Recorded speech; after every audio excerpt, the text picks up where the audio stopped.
पहला प्रश्न। भगवान, अभी न ले जाएं उस पार, इन अंधियारी रातों में अब चंदा देखा पहली बार। क्षण भर तो जी लेने दें अब, रुक कर निरख तो लेने दें अब। कुछ कह लेने, कुछ सुन लेने दें। भ्रम है, सपना है, ये कहकर अभी न खोलें शून्य के द्वार, अभी न ले जाएं उस पार। मीरा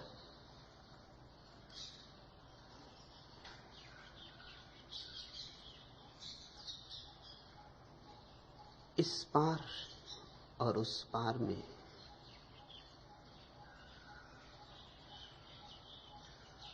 कोई अंतराल नहीं है, स्थान का या समय का। जाग जाओ तो यही पार उस पार में रूपांतरित हो जाता है। भेद है जागने और सोने का। नदी के दो तट होते हैं, उन दोनों के बीच तो फासला होता है। इस पार से उस पार जाना हो तो तैरना पड़े, नाव करनी पड़े, पतवार उठानी पड़े, जूझना पड़े आंधियों से, अंधड़ों से। और कौन जाने दूसरा पार मिले न मिले,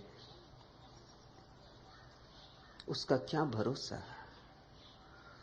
नाव मझधार में भी डूब सकती है, लेकिन जीवन की नदी के जो दो पार हैं, उनके बीच दूरी नहीं है।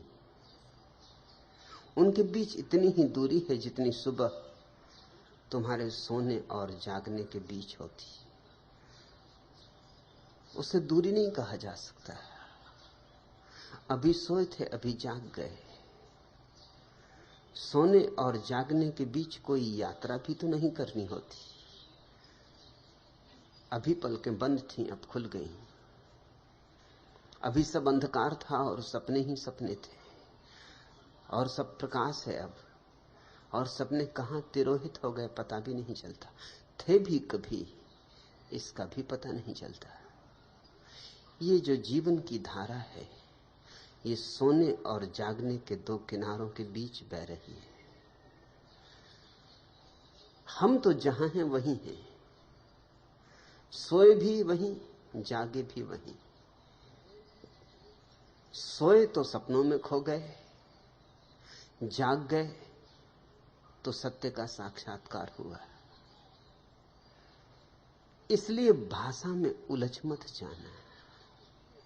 मैं जब उस पार की बात कर रहा हूं तो किसी दूर के गंतव्य की बात नहीं है। वह कहीं जाना नहीं है, जाने की बात ही नहीं है, जागने की बात है।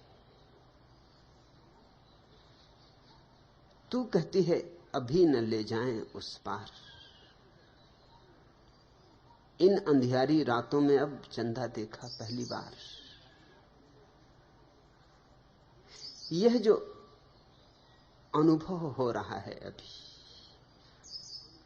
यह जो चंद्रमा की झलक मिल रही है अभी, स्वप्न में ही है। अंधेरी रात में स्वप्न ही हो सकते हैं, क्योंकि अंधेरा यानी निद्रा, रात यानी प्रसुप्ति।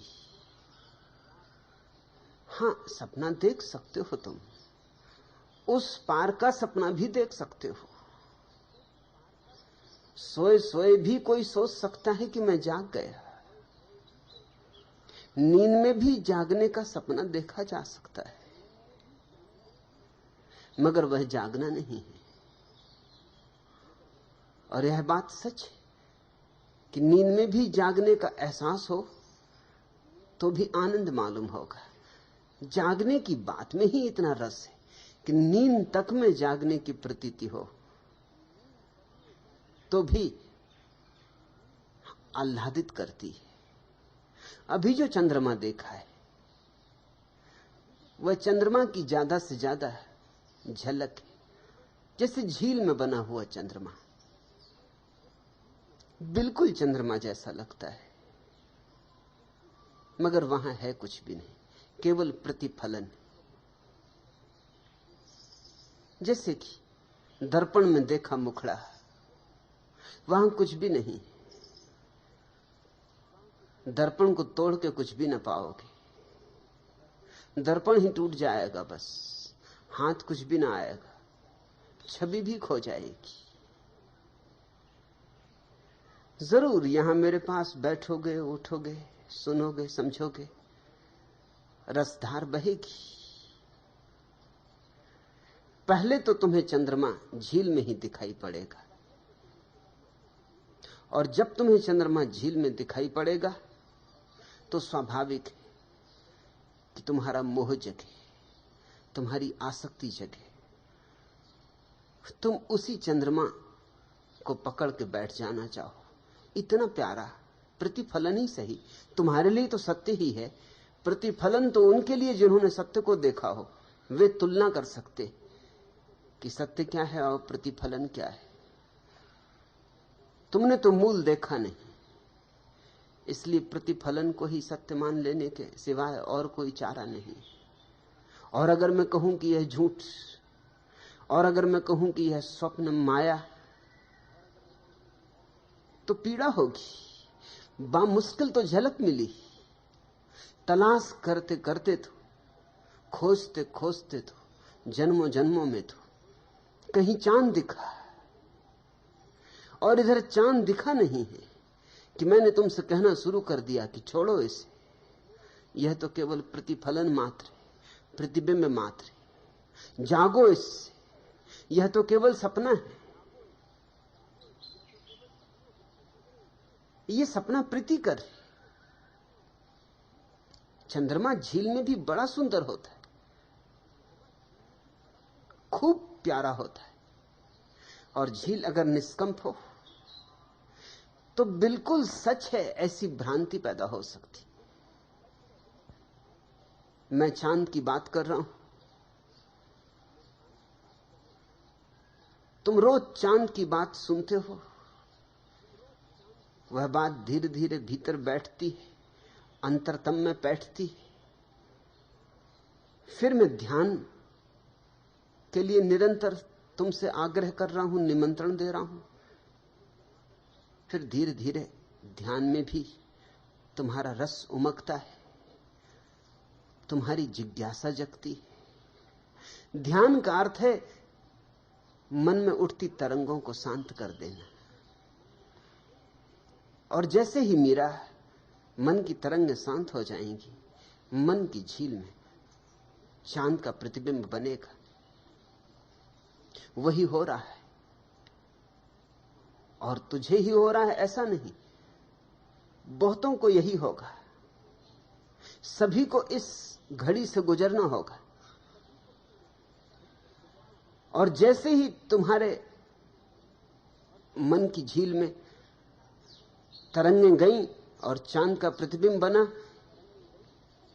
कि जरूरी है कि मैं तुम्हें चौंकाऊं, कि मैं तुम्हें हिलाऊं, कि मैं तुमसे कहूं कि इसमें भटक मत जाना। ये बहुत प्यारा दिखने वाला चांद बस केवल प्रतिबिंब है, अभी असली की चांद की तलाश करनी, अभी उस पार चलना है। और तब स्वभावतः तुम्हें लगे कि बामुश्किल तो ये सुंदर अनुभव हुआ, बामुश्किल तो ये जरा सी प्रतीति हुई, जीवन में कोई झरोखा खुला, कोई कपाट खुले, ऐसा लगा कि मंदिर करीब आया, ऐसा लगा कि दूरी मिटी।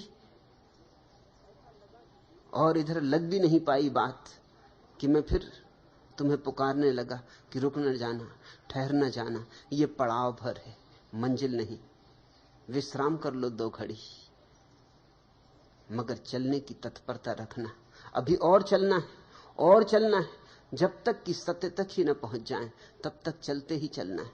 तब तक बहुत पड़ाव आएंगे, और हर पड़ाव पर लगेगा कि बस आ गए। थकान के कारण भी लगने लगता है कि आ गए, और हमें कोई अनुभव भी नहीं सत्य का, इसलिए जो भी हमें मिल जाता है उसी से हम तृप्त होने लगते। उतना ही क्या कम है, सोचते हैं शायद बस आ गई मंजिल। मैंने एक पुरानी सूफी कहानी सुनी। एक फकीर एक वृक्ष के नीचे बैठकर रोज अपनी मस्ती में गीत गाता है, कभी बांसुरी बजाता है, कभी नाचता है। एक लकड़हारा भी रोज उसी जंगल से लकड़ियां काट के गुजरता है। फकीर है, अलमस्त है, झुक के उसे नमस्कार करता जाता है। एक दिन फकीर ने, जब वो झुक के नमस्कार कर रहा था, कहा कि मेरे भाई, तू कब तक लकड़ियां ही काटता रहेगा? अरे पागल, जरा और आगे बढ़। जहां से तू लकड़ियां काट रहा है उससे थोड़े ही आगे चल के तांबे की खदान है। एक दिन में इतना तांबा ले जा सकता है कि 7 दिन तक फिर तुझे कुछ लकड़ियां काटने की जरूरत नहीं। 7 दिन के लिए भोजन पर्याप्त हो जाएगा। लकड़हारे को भरोसा तो ना आया, लेकिन फकीर रोज रोज कहने लगा। जब भी लकड़हार आता उसके पैर छूता, फकीर याद दिलाता कि जरा आगे। जब भी लौटते में उसके पैर छूता, फिर याद दिलाता कि मूर्ख, तू लकड़ियां ही ढोता रहेगा, सुनेगा नहीं, जरा और आगे। एक दिन उसने सोचा कि आदमी भला है, मस्त है, कौन जाने ठीक ही कहता हो। मस्तों की बात इंकार करनी मुश्किल भी हो जाती। उनकी मस्ती ही उनकी बात की सच्चाई का प्रमाण होती। और तो सत्य का कोई प्रमाण इस संसार में है भी नहीं, सिवाय अलमस्ती के, सिवाय आनंद के, सिवाय उत्सव के। इतना नाचता है ये फकीर, इसके पास कुछ भी नहीं। इसके गीतों में ऐसी रस धारा बहती, ये कभी मौन भी बैठा होता है तो भी इसके पास एक तरंग होती, किसी और लोक की। कौन जाने ठीक ही कहता हो, फिर झूठ कहेगा क्यों? किस कारण? मैंने इसका बिगाड़ा भी क्या जो मुझे नाहक आगे की यात्रा करवाए? फिर एक दिन नहीं, रोज रोज कहता है। संकोच भी लगने लगा उसे कि अब वो फिर कहेगा, तो आज चला ही जाऊं। थोड़ा आगे बढ़ा, पाया कि थी खदान। बहुत चौंका, कहा कि मैं भी कैसा मूर्ख, कितने दिन से फकीर कह रहा था। भर लिया इतना तांबा कि फकीर ने तो 7 दिन के लिए कहा था, लेकिन वो कम से कम महीने भर के लिए काफी था। महीने भर तो वो आया ही नहीं। महीने भर में एक दिन आता, खदान से तांबा भर ले जाता, बेच लेता और महीने भर के लिए निश्चिंत हो जाता। एक दिन फकीर ने कहा, पागल, अब तांबे पर ही अटक जाएगा, थोड़ा और आगे नहीं बढ़ना? अरे चांदी की भी खदान है।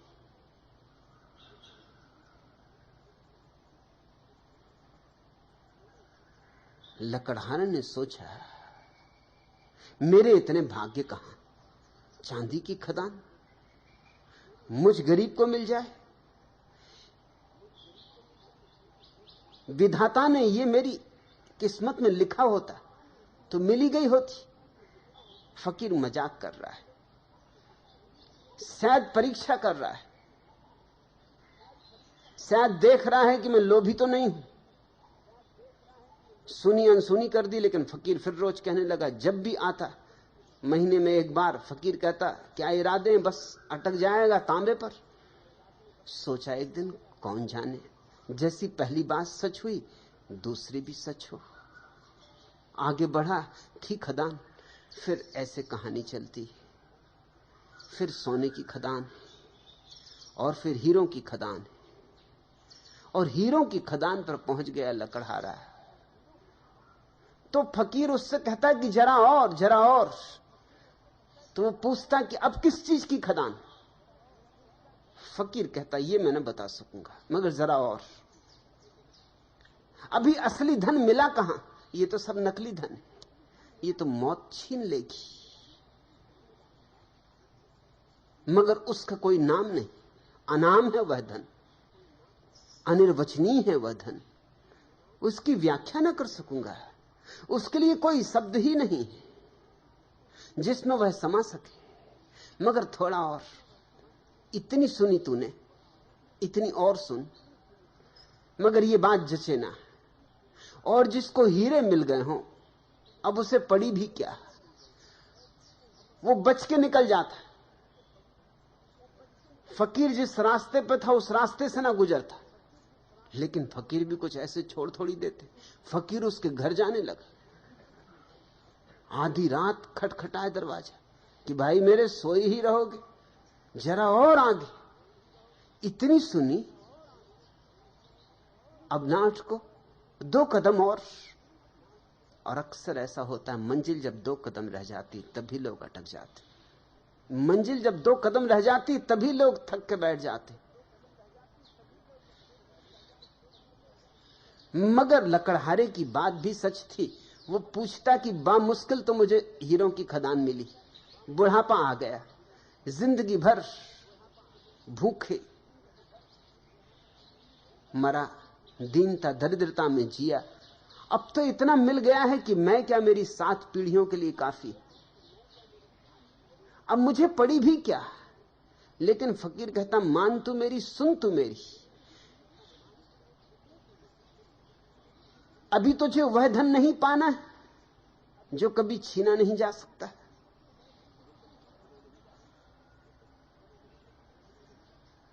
लेकिन लकड़हारे की भी बात ठीक थी। वो कहे, तुम प्रमाण दो, तुम मुझे समझाओ, बात पहले मेरी समझ में तो पड़े तो मैं और आगे बढ़ूं।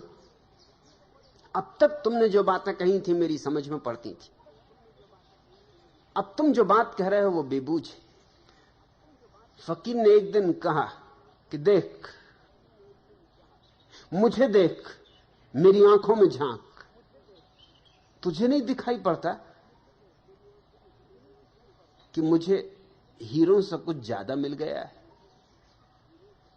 नहीं तो मैं भी हीरों की खदान पर ही बैठा होता। तुझे मुझे देखकर प्रतीति नहीं होती कि हीरों के पार भी कुछ?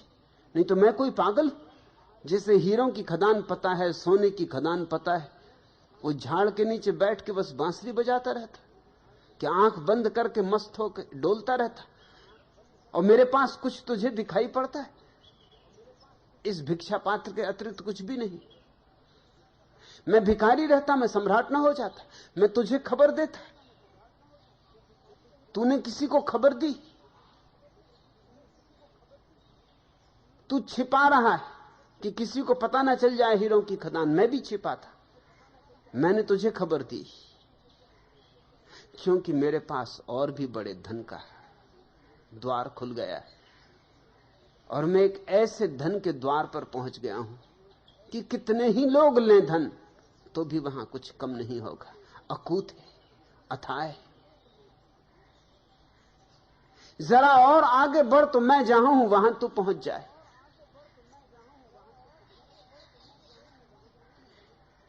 धन पकड़ में आ जाता है, ध्यान तो पकड़ में आता नहीं। लेकिन ध्यान ही असली धन, हीरे जवारातों के पार, समयातीत, कालातीत, उस पार। मीरा, जो मैं तुमसे कहता हूं चलो, बढ़े चलो, कहीं रुकने नहीं दूंगा जब तक कि उस पार न पहुंच जाओ। और मजा ऐसा है कि उस पार से मतलब ऐसा नहीं कुछ कि कहीं और जाना है। उस पार यानी भीतर, इस पार यानी बाहर, इस पार यानी तंद्रा, निद्रा, उस पार यानी जागरण, ध्यान, इस पार यानी प्रतिबिंब, झलकें, सपने, उस पार यानी सत्य, और सत्य ही केवल मुक्तिदायी। लेकिन तुझे तो जो डर लग रहा है वो सभी को लगता है। किस किनारे जा लगेगी प्राण की नैया न जाने, उस किनारे हो न हो इस पार के साथी सुहाने। सहज हंसमुख सुख हृदय का धन न जाने कहां होगा। दुख मिलन तन युमन मन की जाह्नवी का कहां होगा। कौन जाने कौन हो उस तीर पर अपने बिराने। कहां होगी सहज सौंधी गंध वाली सजल धरती, वह लहर जो त्रसित चितवन को अचानक तरल करती। कहां होगी दूब उस पर भी तुहिन के चटुल दाने, नील नभ नक्षत्रधारी और दो नैना भिकारी कहां होंगे। स्वप्न की गंधर्व नगरी दृश्य उसके हृदय हारी कहां होंगे। याद आएगा मुझे जग, आज जग माने न माने, किस किनारे जा लगेगी प्राण की नैया न जाने। उस किनारे हो न हो इस पार के साथी सुहाने। लगता है भय, चिंता पकड़ती है, छोड़ दें इस किनारे को जो अभी अभी प्रीतिकर होने लगा है, जो अभी अभी सुंदर होने लगा है, जहां अभी अभी लगा है आनंद भी है, जहां अभी अभी वीणा में झंकार उठी, जहां अभी अभी रहस्य की धार बही। छोड़ दें इस किनारे को, और उस पार का क्या पता है, उस पार का क्या भरोसा है। इससे भय पकड़ना स्वाभाविक है, चिंता पकड़नी स्वाभाविक है। तू ठीक कहती है, अभी न ले जाएं उस पार, इन अंधियारी रातों में अब चंदा देखा पहली बार। क्षण भर तो जी लेने दें अब, रुक कर निरख तो लेने दें अब। कितना ही निरखो प्रतिबिंब सत्य न हो सकेगा, लाख निरखो झूठ झूठ ही रहेगा, छाया छाया ही रहेगी, माया माया ही रहेगी। मगर यही उपाय, सीधा तुम्हें चांद दिखाया भी नहीं जा सकता। तुम रहते हो सपनों की दुनिया में, इसलिए पहले तो तुम्हें सत्य की भी झलक ही दिखानी होती। वही तुम्हारी भाषा है जो तुम्हारी समझ में आ सके। फिर झलक समझ में आ जाए तो तुम्हें कहा जा सकता है कि अब इशारा समझो, अब झलक के पार उठो, अब उसे देखो जिसकी यह झलक है। पहले तो तुम्हें पृथ्वी पर ही झलक दिखानी होगी, फिर तुम्हें आकाश की तरफ इंगित किया जा सकता है। और जब चंदा की झलक इतनी प्यारी तो चंदा कितना प्यारा ना होगा। ऐसा सोचो, ऐसा विचारो, और ये झलक क्षण भर में खो जा सकती, फिर विषाद पकड़ ले सकता है। इसके पहले कि विषाद पकड़े, एक जरा सी ककड़ी गिर जाए झील में कि फिर लहरें उठाएंगी और चांद की झलक खो जाएगी। जरा सी बात हो जाए, आदमी खिन्न हो जाता है। ये क्षण भर की जो शांति सघन हो गई है, इसका उपयोग कर लो, इसकी सीढ़ी बना लो। इसलिए मैं क्षण भर भी नहीं चाहता कि तुम इस झलक पर रुको, क्योंकि कौन जाने अगले क्षण ये झलक हो या ना हो, और अगर झलक खो गई तो फिर तुम्हें असली चांद तक ले जाना असंभव हो जाएगा। झलक का ही उपयोग करना है, इशारे की तरह। तू कहती है क्षण भर तो जी लेने दें, अब क्षण का भी कहां भरोसा है। एक क्षण भी तो हमारा अपना नहीं, आने वाला क्षण आएगा भी, इसका पक्का कहां है। और कहीं ऐसा ना हो कि हाथ में आते आते संपदा चूक जाए। इसलिए नहीं, क्षण भर भी मैं नहीं चाहता कि तुम रुको, कि तुम भटको भरमो। तू कहती है रुककर निरख तो लेने दें अब, कुछ कह लेने, कुछ सुन लेने दें। भ्रम है, सपना है, ये कहकर अभी न खोलें सुनने के द्वार। मैं कहूं या न कहूं, जो है जैसा है वैसा ही है। मेरे कहने से कुछ भेद नहीं पड़ता। तुम्हें एक छाया के पीछे भागता हुआ देखूं और न कहूं, और माना कि तुम्हारे भाग में, तुम्हारी दौड़ में बाधा बनूंगा अगर कहूं कि ये छाया है, और तुम इतने उन्मत्त, तुम इतने मस्त भागे जा रहे हो जैसे कोई संपदा हाथ लग गई हो, जैसे कोई सत्य हाथ लग गया हो, और मैं ठहरा लूं तुम्हें और कहूं कि ये सब माया है, ये सब छाया है, तो चोट लगती है। मीरा ठीक कहती कि मत कहें कि ये भ्रम है, ये सपना है, मगर मेरे कहने से क्या होता है? भ्रम है, सपना है। मैं कहूं तो भी, मैं न कहूं तो भी। मैं न कहूं तो एक खतरा है कि कहीं इसी भ्रम में ही तुम लिप्त न रह जाओ, इसी सपने में ही कहीं खो न जाओ।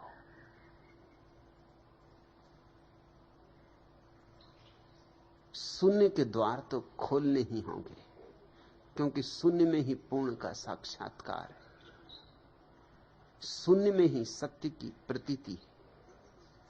शून्य यानी समाधि। ध्यान में सिर्फ झलक मिलती है चंद्रमा की, और शून्य में, समाधि में चंद्रमा ही मिल जाता है।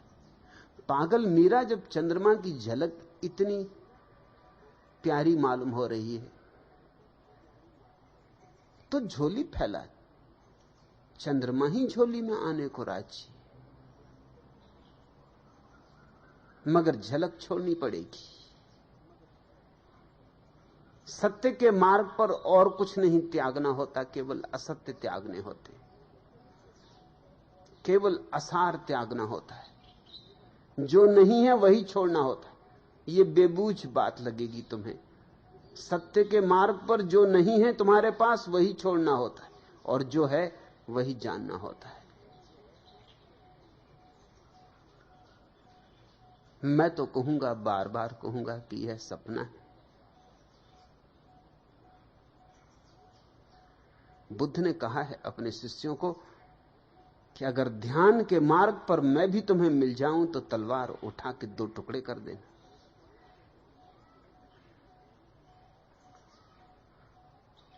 ध्यान के मार्ग पर बुद्ध मिल जाएं तुम्हें, तुम ध्यान में बैठे हो, बुद्ध प्रकट हो जाएं, तुम तलवार उठा के 2 टुकड़े कर पाओगे।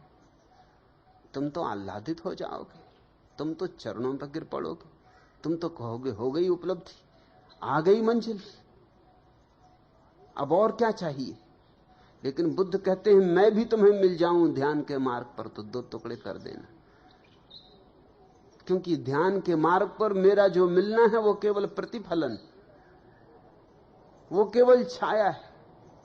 अगर तुम उससे भी मुक्त हो गए तो तुम स्वयं ही बुद्ध हो जाओगे, और जब तक तुम स्वयं बुद्ध ना हो जाओ तब तक क्या मिलना बुद्ध से, कैसा मिलना बुद्ध से। हम वही जान सकते हैं जो हम हो जाते हैं, और सब जानना झूठ है। गीत का दीपक संजो दो, दीप्त जागृति के स्वरों से, और जलद पट पर लिखो फिर दामनी के अक्षरों से। यह तिमिर का देश तुम छोड़ो न तम का लेस मन में, लहलहाए ललक ज्योतिर्बरली प्रत्येक क्षण में।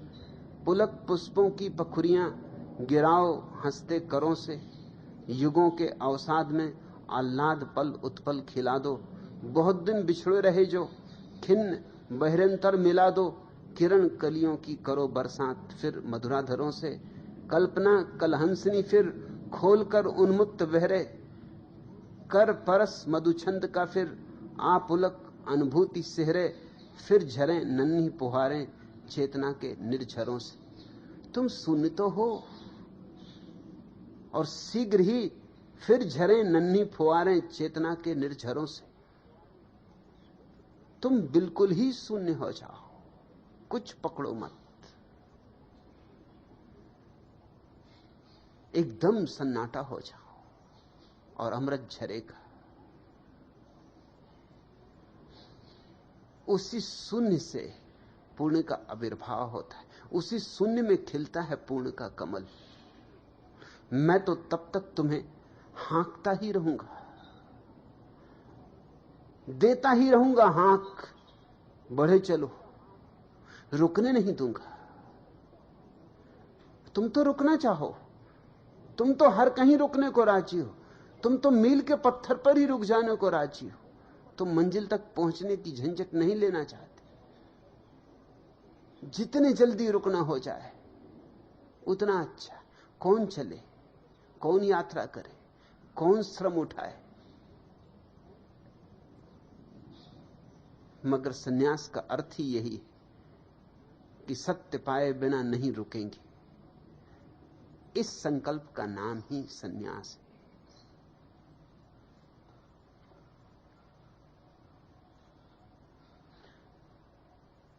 दूसरा प्रश्न, भगवान आप क्या कहते हैं मैं समझ नहीं पाता हूं, क्या करूं? परेश,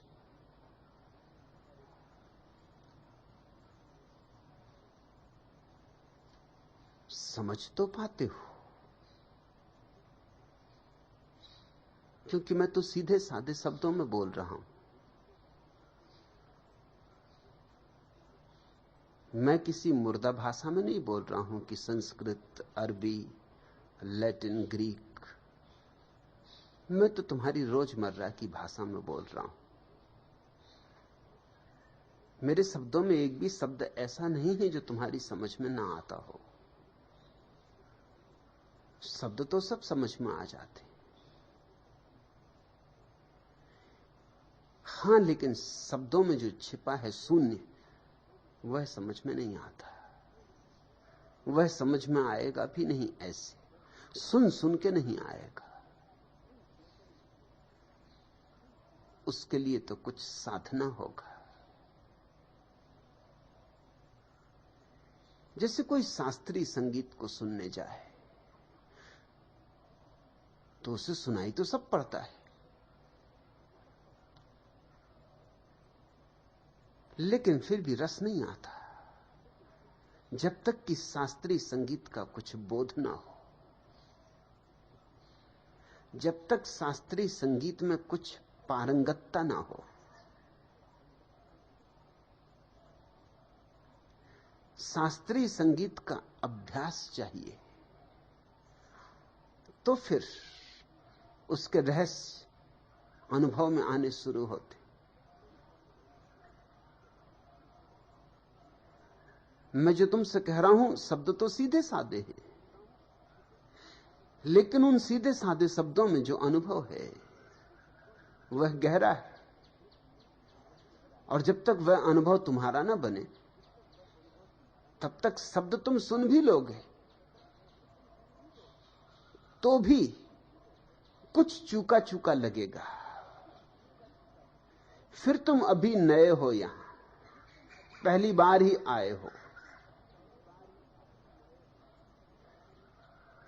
इसलिए ठीक से शायद सुन भी ना पाओगे, क्योंकि सुनना भी एक कला है। इधर मैं बोल रहा हूं, उधर तुम्हारा मन हजार बातें बोले चला जाएगा। और अगर तुम्हारा मन वहां बातों में लगा है तो सुनेगा कौन? अगर तुम्हारे भीतर एक भीड़ चल रही विचारों की, तो वो भीड़ मेरे शब्दों को तुम तक पहुंचने कहां देगी? और किसी तरह पहुंच भी गए मेरे शब्द तो बहुत विकृत हो जाएंगे। धक्कम धुक्की में, उस भीड़ भाड़ में से गुजरने में कुछ छूट जाएंगे, कुछ टूट जाएंगे, कुछ पहुंचते पहुंचते अपना रंग रूप बदल लेंगे। कुछ कहूंगा, कुछ तुम तक पहुंच पाएगा। जब तक मस्तिष्क बहुत से विचारों से भरा हो, ऊहापोह से भरा हो, तब तक हम सुनकर भी सुनते नहीं, सुनते हुए भी बिल्कुल बहरे होते, बहरों से भी ज्यादा बहरे होते। बहरे को तो जोर से चिल्ला दो तो शायद सुन भी ले, लेकिन कितने ही जोर से चिल्लाओ, भीतर तुम्हारे विचार इतना शोरगुल मचा रहे कि नक्कार खाने में तूती की आवाज हो जाती है बाहर से आई कोई भी बात। उधर बैंड बाजे बज रहे हैं, भीतर धमा चौकड़ी मची, बारात लगी, और एकाध विचार नहीं है वहां, विचारों पर विचारों की कतारें लगी। क्यों लगे? जिनका ओर छोर नहीं दिखाई पड़ता।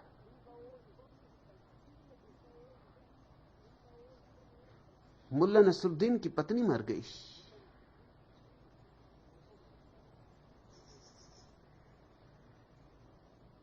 तो बड़ी भीड़ अंतिम विदाई में कब्रिस्तान की तरफ चली। लोग बड़े हैरान हुए। एक नया नया आदमी गांव में आया था। उसने कहा कि महिला क्या कुछ पहुंची हुई महिला थी? बात क्या है? इतनी भीड़, करीब करीब सारा गांव। जिससे भी उसने कहा वही मुस्कुरा कर रह गया। तो और बात रहस्यपूर्ण हो गई।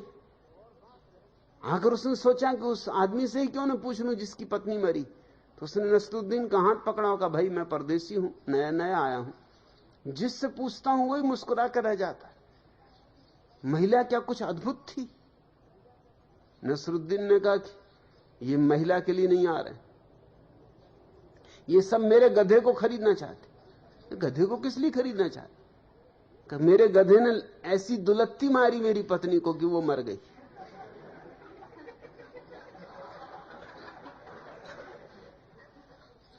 ये सब गधे के खरीदार हैं, इसलिए मुस्कुरा कर रह जाते हैं, कुछ बोलते नहीं।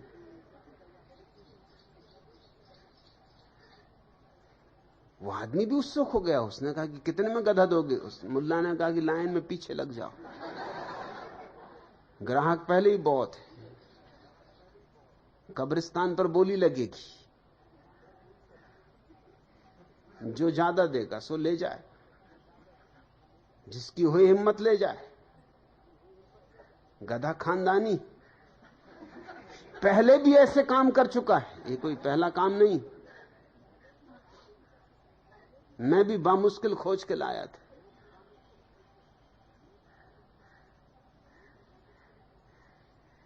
तुम जरा अपने मन में तो देखना कि किस किस तरह की भीड़ लगी। हत्यारे विचार हैं, हिंसा के विचार हैं, आत्महत्या के विचार भी, विध्वंस के विचार हैं। ऐसा कोई पाप नहीं है जो किसी आदमी ने किया हो दुनिया में और जिसका विचार तुम्हारे भीतर भी ना हो। ये दूसरी बात है कि तुम करो या ना करो, मगर तुम ऐसा कोई विचार ना खोज सकोगे जो दुनिया में किसी आदमी के भीतर रहा हो और तुम्हारे भीतर ना हो। तुम सारी मनुष्यता के प्रतिनिधित्व कर रहे हो। चंगेज खान और तैमूर लंग और अडोल्फ हिटलर सब तुम्हारे भीतर मौजूद है। मौका मिले, अवसर मिल जाए तो तुम भी वही सब कर सकते हो। और इन सारे विचारों में बड़ा द्वंद्व है, क्योंकि अगर अकेला ऐसा ही होता कि अडोल्फ हिटलर और चंगेज खान तुम्हारे भीतर होते तो भी ठीक था। तुम्हारे भीतर बुद्ध होने की संभावना भी, महावीर होने की संभावना भी, कृष्ण और क्राइस्ट होने की संभावना भी। इसलिए बड़ा तुमुलनाद है। तुम्हारे भीतर 24 घंटे महाभारत चल रहा है। इधर सेनाएं सजी, उधर सेनाएं सजी, और तुम दोनों तरफ बटे हो। ऐसा ही नहीं है जैसा कि महाभारत के युद्ध में था कि अर्जुन के कुछ सगे संबंधी इस तरफ थे, कुछ सगे संबंधी उस तरफ थे। बात यहां तक पहुंच गई थी कि कृष्ण इस तरफ थे और कृष्ण की सेना उस तरफ थी। ऐसा महाभारत में नहीं है, ऐसा तुम्हारे भीतर इससे भी ज्यादा। कम से कम कृष्ण पूरे तो इस तरफ थे, ऐसा तो नहीं था कि आधे उस तरफ आधे इस तरफ। कि एक हाथ कौरवों के साथ, एक हाथ पांडवों के साथ, मगर तुम्हारे भीतर हालत ऐसी ही है। एक आदमी स्टीम रोलर के नीचे दब के मर गया। उसकी पत्नी भागी हुई अस्पताल पहुंची। खबर मिली कि ससून अस्पताल में भर्ती। जाकर उसने पूछा कि किस वार्ड में मेरे पति। जिस नर्स से पूछा उसने कहा क्या नाम धाम, तो उसने कहा कि वही जो स्टीम रोलर के नीचे दब के मर गए। तो उसने कहा कि हाँ वो भर्ती 4 नंबर, 5 नंबर और 6 नंबर के वार्ड। अब 3 वार्ड में एक आदमी भर्ती हो तो तुम मतलब समझ सकते हो स्टीम रोलर ने क्या गति कर दी होगी। खोपड़ी अलग हो गई होगी, एक हाथ अलग हो गया, पैर अलग हो गया, चीजें अलग अलग हो गई होंगी। 3 वार्ड में एक साथ सो रहे हैं, चमत्कार कर रहे हैं, मगर यह चमत्कार तुम्हारे भीतर प्रतिपल हो रहा है। तुम कितने वार्डों में बटे हुए हो, खंड खंड हो, भीड़ मची है।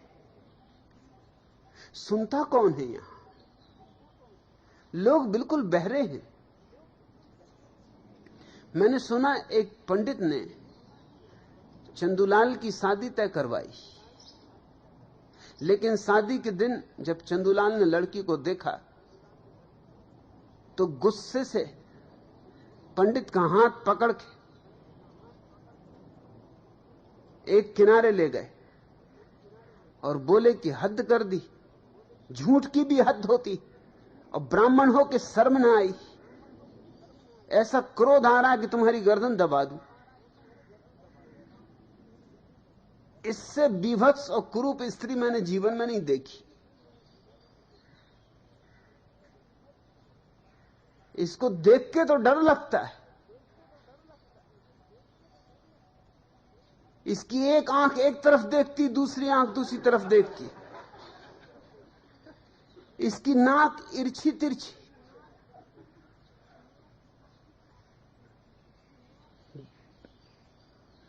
इसके ओंठ तो देखो। इसका चेहरा ऐसा भयंकर काला कि कोलतार भी इसके मुकाबले सफेद मालूम पड़े। कुबड़ इसकी निकली।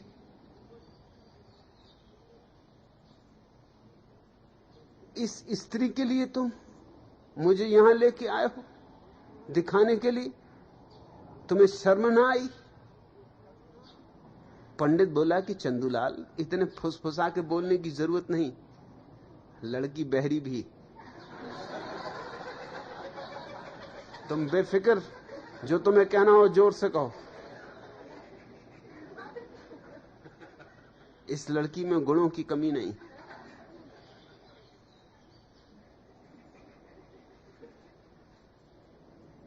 करीब करीब आदमी बहरे,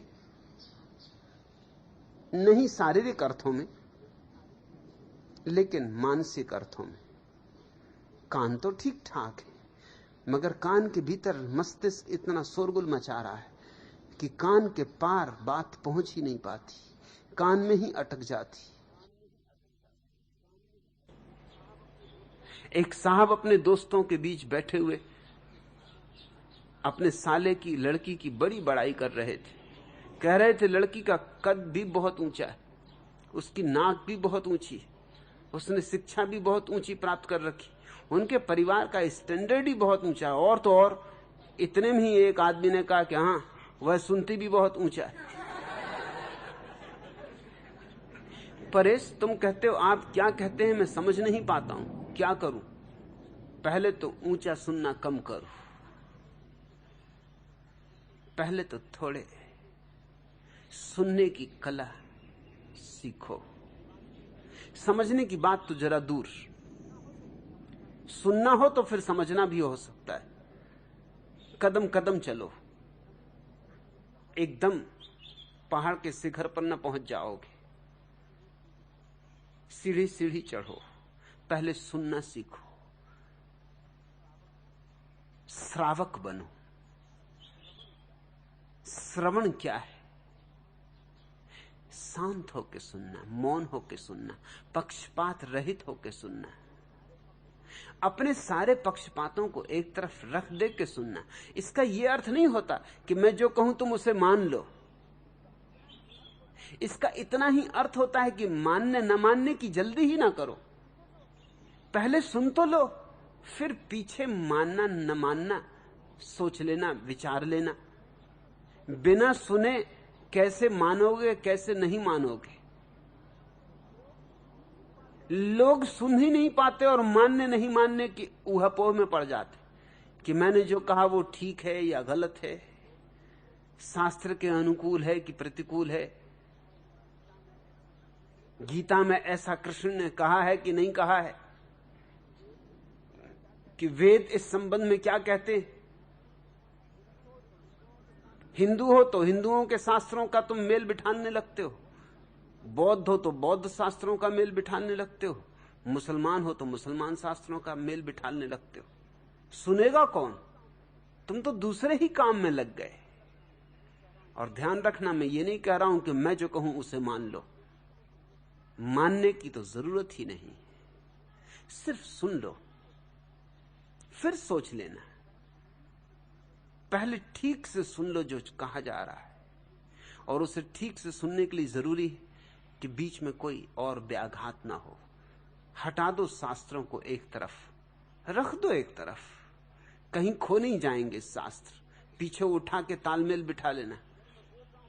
लेकिन जब मैं बोल रहा हूं तभी लोगों के भीतर हजार बातें चल रही, ठीक है या गलत है, मूल्यांकन चल रहा है, निर्णय निष्कर्ष लिए जा रहे हैं, और बड़ी जल्दी में